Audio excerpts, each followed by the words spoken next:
So lovely to see you all. Thanks for it was a realization that the dates that we'd set didn't quite work. Steve and I are now, and Dave, in fact, are newly designated as Google champions. And you can't quite see it because the camera's quite high, but I have actually got a cape on now, and I'm wearing my pants outside my trousers. I think that's obligatory, isn't it? Now, and then we are off to Dublin to spend 3 days training with Google, which I'm very excited about. One, because Dublin is a fantastic city, and two, there's going to be great company, Dave and Steve included, of course. So we're very excited, and hopefully come back all fully refreshed and ready to go to evangelize even more about the brilliant things that Google offer to schools. So on that topic, here are some of the things that they offered last month as the announced updates for October. So this is one I posted the month before. And I think if you are big Spaces and chat users, then you do need to think about this. As they move them from the old version to the new version, where you've got the threaded chats, and the threaded chats are great. We've got a big chat group going on for our visit over to Dublin, and there's lots of sub kind of threads that pop up to make the management of it much easier. So you can decide which ones you want to engage with, and you can also manage them and get rid of the chats and read through things a bit easier, because it's a bit easier to see them on the screen, which is really good. But if you've still got the old chat on some of your chat spaces or the old layout, they're going to move over to the new one. If you've got a time when you particularly use chat a lot, if you've got some induction or an industry week or some reason where chat is crucial and you don't want those disruptions, there's a link on this slide where you can email them and say, look, here's the reason why we're really, really busy that week with chat and spaces. Please do not do our move over to the new version at these times. And as far as they won't guarantee it, but as far as possible, they'll respect the request and they'll do it at other times, because there are going to be disruptions when they move you over to the new updates.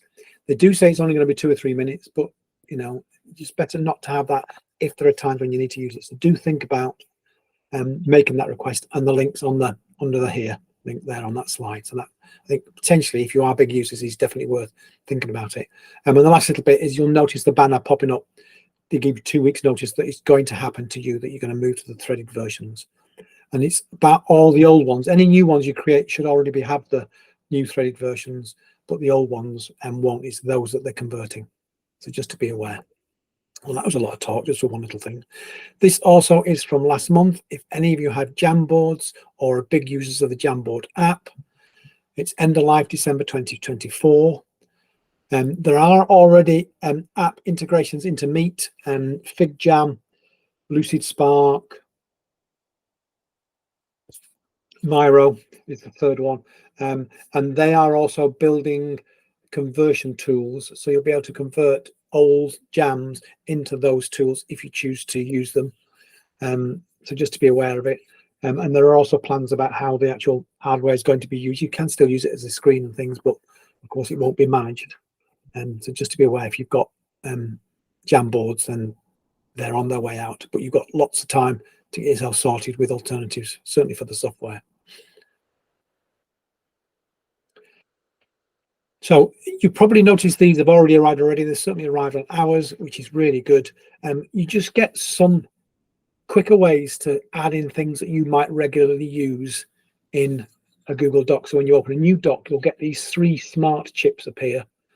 And they're things that appear on the @. I mean, I don't know if you've registered this. We talk about this a lot, that efficiency of using the @ symbol to add things into that are in the menus in Google Docs, but adding them into a Google Doc that much quicker, rather than leaving the keyboard to go to your mouse to click on a menu item to select the item you want.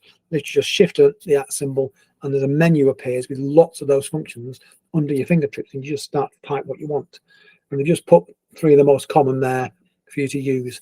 It's on by default, so the admin can turn it off, I believe, but I don't think there's any particular reason why you shouldn't.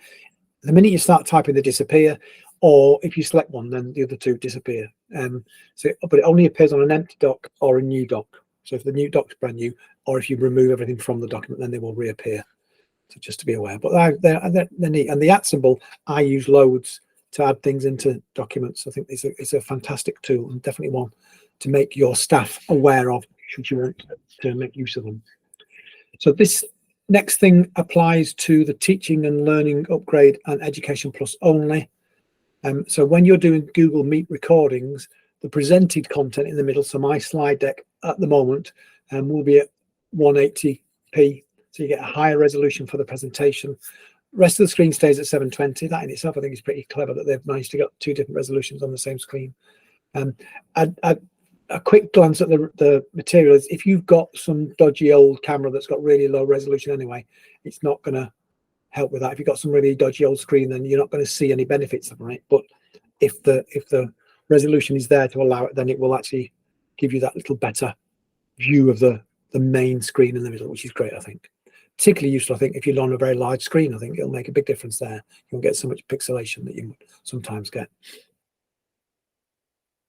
This also is good.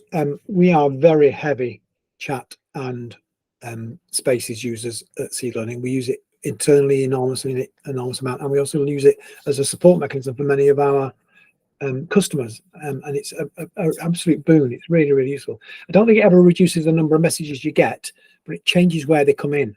So a message that might once have appeared in your email goes here because it has a different focus or a different urgency or whatever it happens to be, or it's an informal message or whatever. But the fact you can now search for keywords, and you get the search chips that you'll see in Mail and in Google Drive when you do searches in there, means that you can actually be much more specific and find things that much easier. And in the new versions, don't forget, you've now also got the option to link to a previous comment. So you can, once you've found the comment you want, you can use the option to link to that previous comment to pull that down to the bottom of the chat so that everyone can see it, which is really useful, I think. Now, lots and lots of updates happening in chat and Spaces, so it's becoming a more and more useful tool, I think, and definitely one to look at if you're not currently using it. This is great for us. The minute I read this, I was going through these today. This is my team need to know. We've all got appointment schedulers now in our Google calendars. They're really great. I've got 4 because I have different focuses for different lengths of meetings and different reasons for those things in there. But when I've got 4 appointment schedules in there, plus all the calendar events in my calendar, it gets really messy. But you can now actually hide them. So you can say, yeah, I've got my appointment schedules, and they will remain for whenever anyone wants to make a meeting to see me. But I can actually now just click and they will disappear. I can just see the events for the week rather than them all being squished up with the other things. And the other thing that they're adding is much shorter meetings. And I think this is in direct response from schools who are saying, yeah, but actually parents' evenings, we've got 10-minute meetings. You know, minimum amount of 15 minutes is a bit too long for us. Can we make them smaller? So I think that's probably why it's happened. And it means it becomes a much more useful tool for things like parents' evenings, you know, consultation evenings and those kinds of things, if you do those. But I use it all the time. I also use the additional button inside Gmail to offer times, because I've got mine set that they can only book a meeting, I think it's 18 hours in advance. So if I've got a plan for the day of, you know, things I need to do today, I don't want people making appointments this afternoon because I've got to make sure I've got all those things done. So they can make appointments, but it's got to be the very next day usually. Whereas I use the button inside Gmail, just say, well, actually, no, I have got a bit of time this afternoon, and I just send them a little slots of available times. That button in Gmail I find really useful. It's not in the updates here. If you haven't seen that, I can show you that at the end. I think it's a great little tool. So that's the additions to appointment schedules. So this is also a nice one. I think it might be really useful. Top left-hand corner of your Google Drive, and it's already there on our domain. You've now got an activity button, and it gives you recent activity, but it also gives you if you've had any approval requests. So that the approval request comes in Google Docs. So if you've written a policy document and you want your line manager to approve it, you've got in the file menu, you can actually request an approval process. If you've done that with a document, that will appear in here. That if someone's asked, you know, for you to approve a document, that will appear in here. If there are any recent comments, that also appears in there. It's just a quick way to, if you go to your Drive, to check, oh, what are the things that are imminent that I need to respond to now, before I get on with the rest of the jobs that I've got in the day. So it's a really nice additional tool. If you don't use approvals, for example, you might not necessarily need to do it. And you get all the useful things. If you are mentioned in the comment, or there's a comment in a document that you're in, you know, and those kind of things, those will also appear. All the usual email notifications will continue, you've got another way to access it. So multiple routes to the same thing, which is always a good thing. Just make sure that you do actually see these things. So I think we've covered this before, but I just wanted to remind people, if you've got anyone, and I think this is probably most likely to be people like senior leadership, if you've got anyone who's got delegated access of their contacts, so someone who manages, contacts and email for, your CEO or your principal or whoever, if they have got that, then you've got to reapprove their access, their delegated access before the 12th of November. Use it. So you've got to make sure that they've got that. They've now also added in an API so that you as the admin can actually do that approval process on behalf of those people that have handed that out. And I'm pretty certain that when we first did this announcement a few months ago, I'm pretty sure you can find out who it is. I'm pretty sure that's what it said in the original. I might need to just double check that, but I'm pretty sure it said that there was a way for you to find out in the admin panel. Maybe not. I'll double check that and get back to you. Emojis in comments in Google Sheets, which is great. We've had emojis inside the cells in Google Sheets for a little while. I was saying, I think when that first arrived, that I was using it in a tracking document. So rather than writing a long note saying, I've sent an email to this person, I've phoned them on this date, I just literally put an email icon on a telephone icon just to remind me that I've done those things. So it's great that it's in, but you can now add them into the comments as well, should you choose to, which is great. So I was surprised when I read this, because I hadn't registered that smart replies only appeared in chat originally. It's now going to chat and into spaces. So it's going into, press the advanced button as well. It's only currently available in English, Spanish, French and Portuguese. I think everyone on the call, most people on the call, it'll be covered by English, I suspect, and I don't know that everyone else has got their first language covered, but it only works in those languages at this moment. And I use those a lot. It's really handy, if you're out and about and responding on your mobile, it's much quicker to do it that way. But I also use it when I'm at my desk here as well. Just makes life a little bit quicker, saves you having to. And I think they're pretty good. They also say things you would say, which is kind of quite nice. So it's not just, it feels like the AI is getting, suggesting comments, short comments that I would make rather than strange things that I wouldn't necessarily say. So I quite like the fact that they manage that, which is great. We've had smart chips in Google Sheets for a while, and I thought, well, I should just quickly summarize to show you what they all are. Those are the 5 smart chips that you can now get inside Google Sheets. And the rating chip has just been added this last month.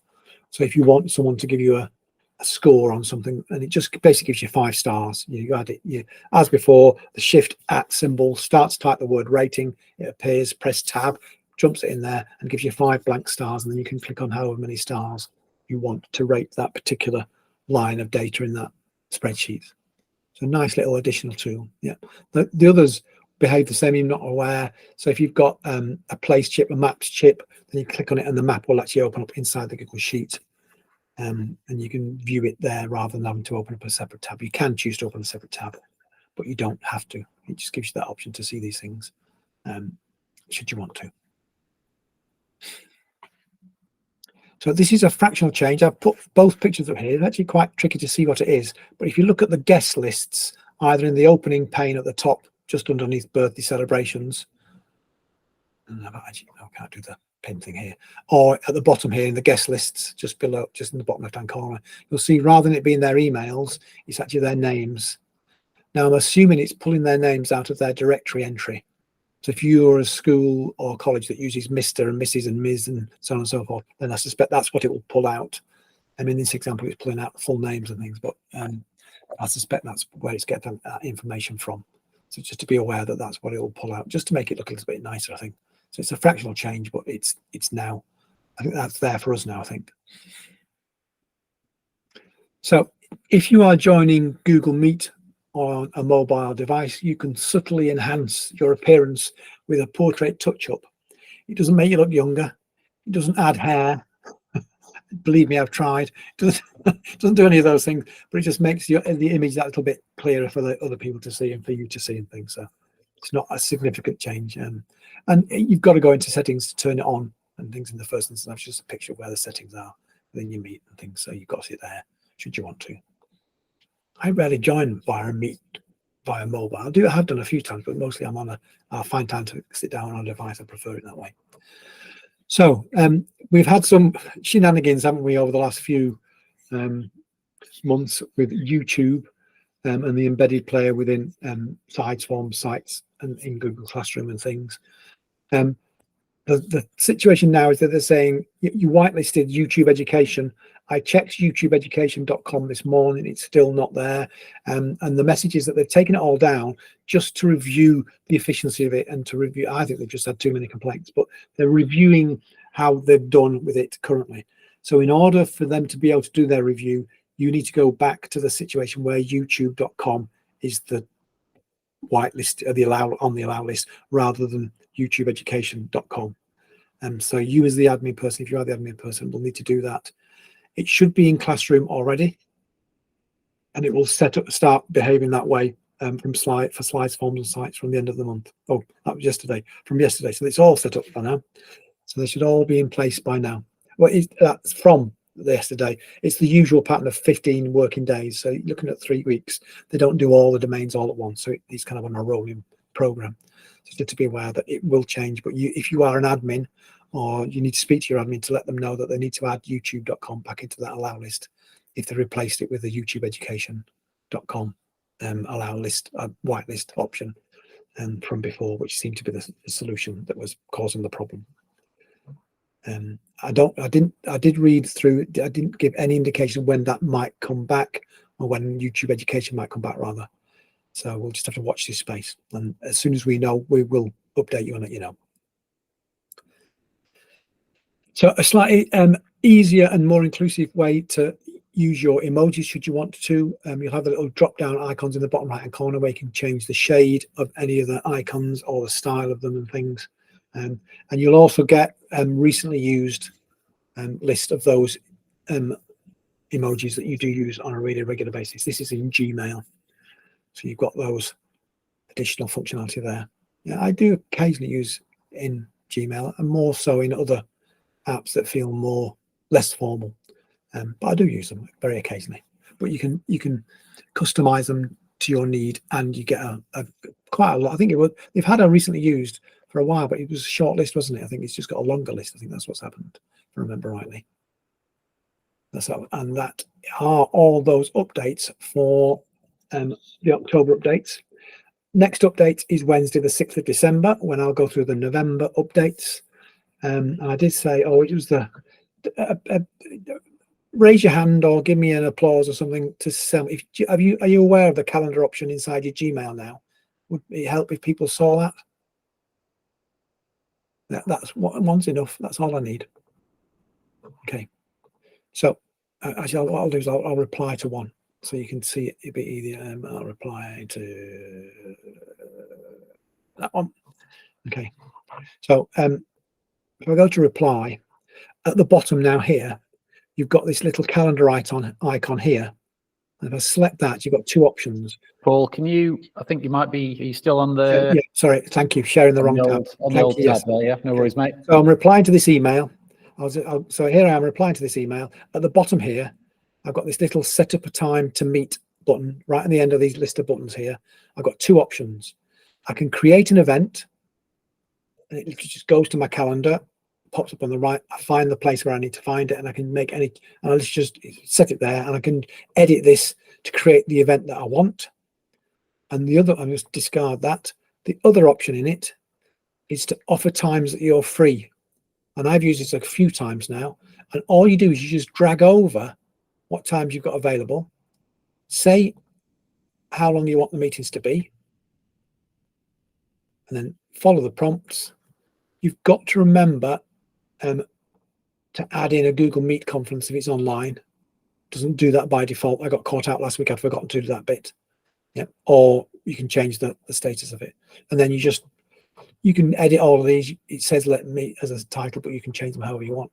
And if I go add to email, can then see that all those slots then appear, and the person just clicks on those, and then that makes the calendar event automatically. So it's really, really neat. Yeah, I was going to say, Paul, well, two things. One, I beat a Google champion, Dave Leonard, there to tell you that your screen wasn't being shared correctly. So I'm happy about that. I was typing so that we didn't interrupt him, Chris. I love it. Damn it, I'll get one over on Dave one day. You did win, though. I'll give you that. Yeah, but that calendar event's really handy. It's another one of those things, Paul, isn't it, where rather than you going into your calendar and doing that and sharing it and then going back into the email, it's all in one place. And if you've got a lot of, sort of meetings and whatnot, like we have, that just saves you that, I don't know, few minutes, and times that up across the year. You're getting hours back, aren't you? And it's I love the way you can give them like a range as well. That's really handy, and they can select from that range. So yeah, I've used that a lot, and it's a function that is really useful for me, and something that is a definite benefit. And you can drag across your available time slots across multiple days. It doesn't have to be just one day. Ah, right, okay. I've not done that yet. Just selected a single day, but that's good to know. Okay, it's handy for me because with me being part-time, I can say, well, these are the available times this week. When if you want to get a time in, then you can. So it's very good. Excellent. That's great. Thank you, Paul. Any comments from anyone on the call about any of the updates this time? Anything in there at all that grabs you, like the calendar invites does for me? Dave's got his hand up. Go for it, Dave. Yeah, just thanks to Paul for pointing out the fact that we can hide the meeting schedules now. It's something that I'd stopped using because of that. It just got too messy for me, and I'd actually missed the announcement that you could hide it. So just shows the benefit of turning up to these meetings, because even those of us that get all the communications from Google directly, there's so many of them that we miss them sometimes. So that's brilliant. Thanks for sharing that, Paul. No, you're very welcome, Dave. Yeah, I'm glad you said that, Dave. In my mind, one of the reasons we do this is because in the thick of it in a school, however hard you try, you sit down to read those updates. Someone comes in the room, you're away for 2 hours because the printer doesn't work or whatever happens, and then you come back and there's 40 more emails on top of the one you were going to read, and you just never get a chance to go back to it. We have that luxury of time, and it means also that then you've got no more than an hour's video and a slide deck, so everything's in one place. I think that makes a big difference as well. Yeah, it's really valuable. Thank you. Any thoughts? Any other ones that people think that these are good? Well, this is definitely one that we shall be mentioning to our staff.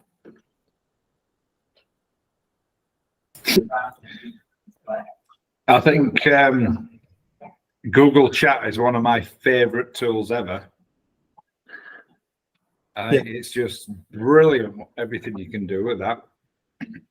Yeah, I think it's sort of a halfway house between, you don't want to necessarily send emails, do you, Pete? And if I send emails, somebody actually contacted me. We were doing another piece of software for somebody else, and they emailed me in the morning, and I hadn't got to that. And then she put it in a chat group, and I kind of just answer those because they're sort of there.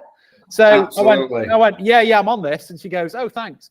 I did send you an email 2 hours ago. But, it's kind of a more convenient way to do that. And you don't feel like you're getting overwhelmed with emails. You go, bloody, I've got 30 emails in my inbox, but 3 or 4 little chat messages. You just go, yeah, sorted. And that is becoming, for us, I think, our number one way of communicating, I think, really. From a digital perspective, we use it all the time for spaces and chat groups and whatnot, and it's nice as well to keep everything in one place as well. I like that. So yeah, absolutely, mate. I would completely agree with you there. I think it's a more efficient way to communicate than an email, and obviously you can just involve everybody within that group with that message, and everybody's kept up to speed. So yeah, perfect.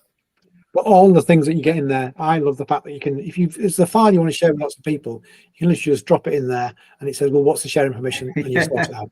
Yeah. And it's also in that place. Yeah.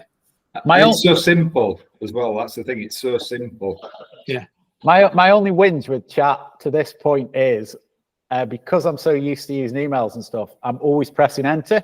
And I'm sending the chat message and I say, hey, hi, Paul, can you? And then enter for the next line. I keep doing that all the time. That's my only criticism. I want enter to be enter, and then I can just press the arrow button to send it. But, yeah, that's just probably me. But you need a Google to do some training, Chris. That's what you need. I need to know a decent trainer, Paul. Yeah, if you know anybody, let me know. I'll ask Dave. Do you know? But yeah, no, we use it loads. Yeah, and actually, I just started using the tasks as well.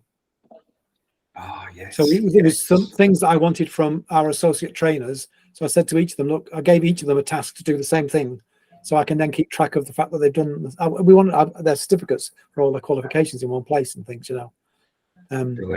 Dave's A level in macrame and things, you know, that kind of stuff. I'm very proud of that. Yeah, and you should be. But it just means that I've got a way of tracking it, and I'm in there and I chat with them, you know, frequently. So it's actually nice that I can just quickly check, and they know that the task that I do need to remind one or two of them to get on and do it. Actually, fantastic. I'm still waiting for my trainer certificate to come back from Google. Oh yeah, I've done the rest. It is definitely Google's fault. It's not me this time. Yeah. Can I just, Paul, on the? I don't want to big you up, Paul, because everybody knows we don't get on. But just, I'm just going to remove someone from this call. One second. Just from a Google Champions perspective as well. You mentioned at the start that you've done that, and Dave on the call here. I think Stephen as well is on that as well. Just what does that involve? And if somebody else wanted to kind of get into that, what would they need to do? That's a good question. So if you are a Google certified coach, a Google certified innovator, or a Google certified trainer, you are now also a Google champion. Those three communities are, and it often is the same people in the same three communities, are now redesignated as Google champions. I think Google have realized the huge work that we do evangelizing for the products that they offer. And I think they thought perhaps it was the time for a relaunch. So they've relaunched us, renamed us as Google Champions, and there are a whole load of symposiums going on around the world, and where we're going to get a kind of a new bit of training just to refocus us and some help with our image and how we present ourselves and all those kinds of things. If you want to get to that, each of them have got a designated course on the Skills Shop, which is the kind of Google's training site now. So you can go through the material for each of those, actually for coach and for trainer. You need to have, if a trainer, you need to have had some experience of training people, and I suspect all of you have, because training doesn't have to be whole school or large group. It can be, you know, someone said, can you just show me how to use forms? And if it's just one person, you're still training them. Yep. So if it's about that kind of didactic delivering of these are how the Google tools work, then you're training. And then you've got to get level 1, level 2, and you've got to get the training skills assessment. And we can sell exam codes for each of those if you need them. And then once you've got that, there's a form to fill out, an application to complete, and a video to complete. Same sort of model for the coach. You've got to be level 1, level 2. There's a skills assessment for the coach, a video to do, and you've got to present some evidence of the coaching that you've done as what they call artifacts. And that's that. For the innovator, it's slightly different. Innovator is just about anyone who's got a challenge that they think education is facing that they don't currently have a solution for, and they want to explore a solution. The Innovator Academy is now, I think, London 19, if I'm right, Dave, was the last one that was face-to-face. Is that right? Yeah, it was certainly in 2019. I think there may have been another two. Was there not one in Tokyo or somewhere like that after us? Yeah. So we were one of the last that were face-to-face. And they are now all online and global. But it follows the same pattern. You basically say, here's the problem I think needs solving. If they think it's a problem that does need solving, then they'll invite you to the academy. And you'll be given, you'll be joining a small team, so you can do some small group work as well as large group work. You'll be taken through the design process and kind of beat your idea into a pulp, basically, because it's easy to think that, yeah, here's the problem, and I know what I'm going to do. Actually, if that's it, that's fine, and you might well find a solution. But actually, to fully explore all possible solutions before you actually do go to start to build a final solution, it's not a bad idea at all. And I learned a huge amount about my keenness to go to solution I think I'm too quick to go to solution. Everything I do now, I'm much more inclined to stop and think about it before I say, well, what's the solution? I'm always thinking, what's the best workflow? Does that actually give me the most efficient solution to that thing? So it really changed the way that I think about things. So you go through the academy, and they hopefully help you to get to a better place. And then you have a year of mentorship after it, where you are encouraged to complete the project to realize the eventual solution you do decide for the challenge that you identified. So I've not yet had, not ever had any poor quality training from Google. I'm not going to ask if anyone else has. I'm sure that it's not all perfect, but the one that I'm dead lucky in my job, in that of course it's a job. Of course I've got to sell stuff to people as best I can. I'm not desperately good at it, but I do my best. But actually, what I am good at is evangelizing about a product that I think is really genuinely very good. And Google Workspace is just a cracking tool for the education world. That's the bottom line. It's just, and that added a bonus of Google Classroom, a tool built specifically for education that kind of locks all the business tools, which is what Google Workspace is, don't forget, into a single central place. It's just such a powerful thing, and it's just so easy, if you like, to sell because it is so good. Design interface is good. It's easy to use. Don't tell everyone, because otherwise I'm not got any job as a trainer at all. But it really is. It's just a great package. So it's the fact that they're recognising that and giving us a jolly in Dublin. I think that we'll do some work. Of course we will, but we'll have some good fun as well. Got to keep saying. I'm very lucky in that respect. I'm really looking forward to it. Next Sunday we fly out. So 3 days in Dublin. Fantastic. Great. Excellent. Thank you, Paul. Once again, of course, I'm not invited. I wasn't invited earlier on another session, but that's okay. I don't mind. Yeah, you have to, just to clarify, Chris, you have to get the badges first, mate. I forget it. Yeah, I'm out. I think something that is just worth, Paul just mentioning there, if anybody is interested, even if it's starting with level 1, level 2, moving through, right the way through to, innovator, coach, whatever, we can certainly help with that. We can offer training and advice. We can offer the codes. We can get you or your staff into a position where they can take those exams and better understand the world of Google, which has got to be a benefit for your educators and staff. So always here if you need anything like that. Just reach out. Can I ask, in which part do you manage to get a Google for Education t-shirt? You don't care about the badges. You just want a t-shirt. She's listening as well. Yeah. But if you really want a Google for Education t-shirt, I don't know, do they sell Google for Education t-shirts on the store? No, just they sell Google ones, don't they? I do remember asking somebody that I saw. You asked me, Pete. You're now in our stable. Well, welcome to the club. So let me sort one out for you.